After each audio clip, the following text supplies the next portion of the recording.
আছে তোমাদের নবম শ্রেণীর যে বাংলা পরীক্ষাটি রয়েছে সেই বাংলা পরীক্ষার সংক্ষিপ্ত প্রশ্ন 3 এবং 4 এই দুটি প্রশ্নের উত্তর করতে চলেছে। এছাড়াও যারা বাংলা পরীক্ষার রচনামূলক প্রশ্ন অথবা তোমাদের সৃজনশীল প্রশ্ন, সংক্ষিপ্ত প্রশ্ন এই সকল প্রশ্নের উত্তরপত্র চাচ্ছ তারা চলে যাও এই ভিডিও ডেসক্রিপশনে। সেখানে গেলে দেখবে একটা প্লেলিস্টের লিঙ্ক পাবা তোমরা। সেই লিঙ্কের মাধ্যমে তোমরা তোমাদের বাংলা প্রশ্নের সকল প্রশ্নের সঠিক উত্তর কিন্তু পেয়ে যাবে, কারণ আমরা আমাদের চ্যানেলে অলরেডি সেটা আপলোড দিয়ে রয়েছে। আর যারা আমাদের চ্যানেলে নতুন এসেছো তারা অবশ্যই চ্যানেলটি সাবস্ক্রাইব করে দিবা, কারণ আমরা তোমাদের প্রয়োজনীয় সকল প্রশ্নপত্র এবং তোমাদের সকল ক্লাস এবং গুরুত্বপূর্ণ নিউজ সমূহ আপলোড করে থাকি। তো দেখো আজকের ক্লাসে আমরা যেহেতু এই 3 নাম্বার এবং 4 নাম্বার এই দুইটা প্রশ্ন নিয়ে আমরা কথা বলবো, তো আমরা এই দুইটা প্রশ্ন কিন্তু খেয়াল করি।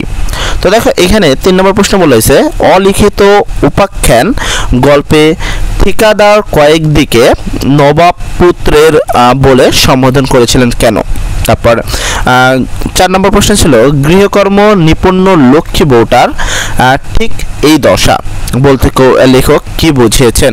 এই হলো 3 এবং 4 নম্বর প্রশ্ন। চলো এই দুটি প্রশ্নের উত্তর আমরা দেখে নেই। আর যারা চ্যানেলটি সাবস্ক্রাইব করে নেই তারা তাড়াতাড়ি চ্যানেলটি সাবস্ক্রাইব করে ফেলো।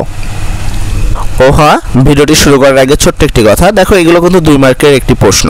এই 2 মার্কের প্রশ্নের জন্য আমি মনে করি তোমাদের খাতার 6 লাইন লিখলে এনাফ তোমার এই 2 মার্কের জন্য।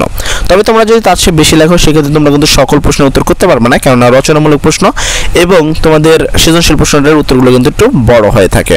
তো অবশ্যই তোমরা চেষ্টা করবে 6 লাইনের মধ্যে উত্তর করার। যদি এই প্রশ্নপত্রের উত্তরটা আমরা একটু বড়ও দিই তারপরে তোমরা সেখান থেকে তোমার খাতায় 6 লাইন হয়ে গেলে বাকি উত্তরটা না লিখলেও চলবে। তো চলো উত্তরটা দেখে নেওয়া যাক।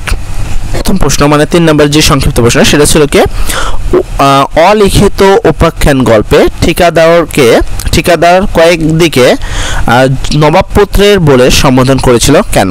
সেক্ষেত্রে উত্তর হবে হলো, অলিখিত উপাখ্যান গল্পে ঠিকাদার কয়েকদিকে নবাব পুত্রের বলে সম্বোধন করেছিল তার প্রতি ক্ষোভে অন্তত তাচ্ছিল্য লবে ভর্ৎসন না করে, কারণ সে পানি খেতে চেয়েছিল।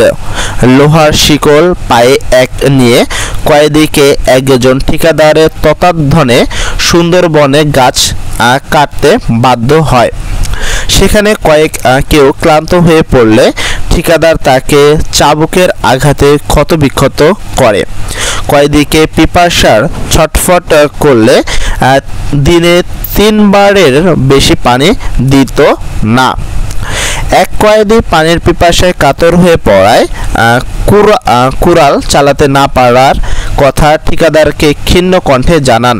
তখন ঠিকাদার ওই কয়েদির ওপর খেকিয়ে উঠে বলে, ও কি আমার নবাবপুত্র রে, ঘন্টায় ঘন্টায় পানির গ্লাস চাই, জানিস মিঠা পানি কত দূর থেকে আনতে হয়?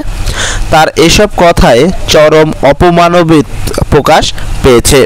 এই হলো তোমাদের সংক্ষিপ্ত প্রশ্ন 3 এর সঠিক উত্তর। তোমরা চাইলে এখান থেকে স্ক্রিনশট দিয়ে নিতে পারো, আমি তোমাদেরকে অবশ্যই আমাদের স্ক্রিনে সর্বোচ্চ দেখানোর চেষ্টা করছি।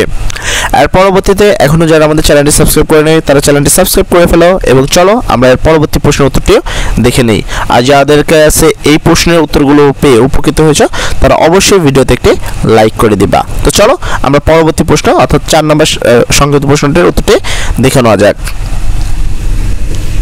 কর্ম নিপুণ্য লক্ষ্মী বউটার ঠিক এই দশা বলতে লেখক কি বুঝিয়েছেন? সেক্ষেত্রে তুমি উত্তরে লিখতে পারো, গৃহকর্ম নিপুণ্যা লক্ষ্মী বউটার ঠিক এই দশা বলতে লেখক নিম গাছের নানা উপকার গ্রহণ করে তাকে অবহেলায় শিকার হওয়ার মতো গৃহকর্ম নিপুণ্য লক্ষ্মী বউটির অবহেলার শিকার হওয়াকে বুঝিয়েছেন। নিম গাছ গল্পে নিম গাছ নিঃস্বার্থ উপকারী ব্যক্তি চরিত্রের প্রতিনিধি। নিম গাছের প্রতীকে এই ব্যক্তি গৃহকর্ম নিপুণ্য লক্ষ্মী বউটি।